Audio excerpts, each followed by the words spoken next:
हाल ही में भारतीय जनता पार्टी ने एक विज्ञापन के माध्यम से सहारा में निवेश किए गए लोगों के पैसे वापस दिलाने का आश्वासन दिया था, लेकिन झारखंड मुक्ति मोर्चा झामुमो ने इस पर कड़ा आक्रोश जताते हुए इसे निवेशकों के साथ एक और छलावा करार दिया है। झामुमो के नेताओं का कहना है कि बीजेपी के सहकारिता मंत्री अमित शाह के नेतृत्व में यह विभाग इस घोटाले से सीधे जुड़ा हुआ है, फिर भी अब तक पीड़ितों को न्याय नहीं मिल सका है। झारखंड में करीब 1.5 करोड़ लोग इस घोटाले का शिकार हो चुके हैं, जिनके लगभग 20,000 करोड़ रुपए सहारा में फंसे हुए हैं। ये पैसा वापस नहीं मिलने के कारण कई लोगों की जीवन भर की जमा पूंजी लूट ली गई और बीजेपी केवल विज्ञापनों के माध्यम से झूठे वादे कर रही है। झामुमो ने ये सवाल उठाया कि जब सहकारिता मंत्रालय अमित शाह के अधीन है, तो आखिर इस घोटाले की जिम्मेदारी कौन लेगा? अमित शाह का वादा, सुप्रीम कोर्ट का आदेश, लेकिन अब तक कोई राहत नहीं। अमित शाह ने जुलाई 2023 में निवेशकों को उनके पैसे वापस दिलाने का वादा किया था, लेकिन हकीकत में इसके लिए अब तक कोई ठोस कदम नहीं उठाए गए। सुप्रीम कोर्ट के आदेश के बावजूद भी निवेशकों को उनका पैसा नहीं मिल पाया है। झामुमो का आरोप है कि सहारा में निवेश करने वालों के रजिस्ट्रेशन के नाम पर 99% लोगों के आवेदन खारिज कर दिए गए हैं और उन्हें सहारा का निवेशक मानने से इनकार कर दिया गया है। और था, लेकिन आपके सवाल का जवाब हम देंगे। जहाँ और जिस राज्य में चुनाव होता है वहाँ पर इस तरह की कार्रवाई होती है। चुनाव के साथ साथ भारतीय जनता पार्टी और भारतीय जनता पार्टी के जो सहयोगी एजेंसी हैं उनके द्वारा इस तरह की कार्रवाई होती है और ये कोई नई बात नहीं है। आपको इसी से समझ में आ जाना चाहिए कि यहाँ चुनाव चल रहा है और भारतीय जनता पार्टी के नेता इस राज्य में अभी हाजिर हैं। प्रधानमंत्री कल रांची में उनका रोड शो है और ऐसे कई कार्यक्रम वो कल शिरकत कर रहे हैं। बिल्कुल कोई नई बात तो है नहीं। प्रधानमंत्री इसके पहले भी इस राज्य में आए हैं, पिछले लोकसभा चुनाव में भी आए थे, बहुत जगह पर उनकी सभाएं हुई थी, रोड शो भी हुए थे। तो उसके क्या परिणाम हुए इससे आप लोग अवगत होंगे।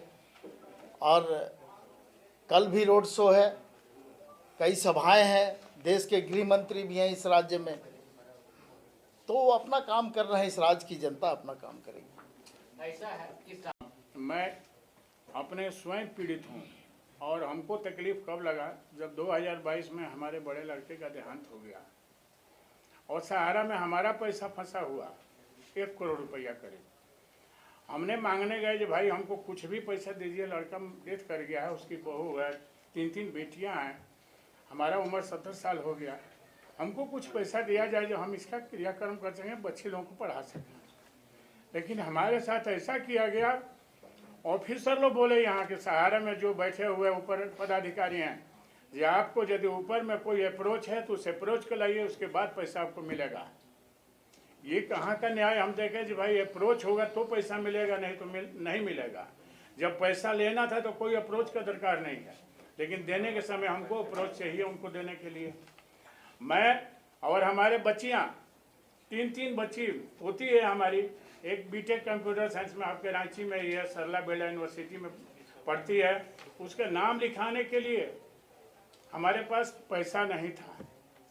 मैंने वाइफ का गहना बेच दिया, गहना बेच के उसको मैं यहाँ पर भर्ती कराया, लेकिन हमको एक पैसा मदद कहीं से नहीं। मैंने इस तरह का स्थिति यहाँ पर पैदा कर दिया गया कि मैंने हम आत्महत्या करके मर जाए।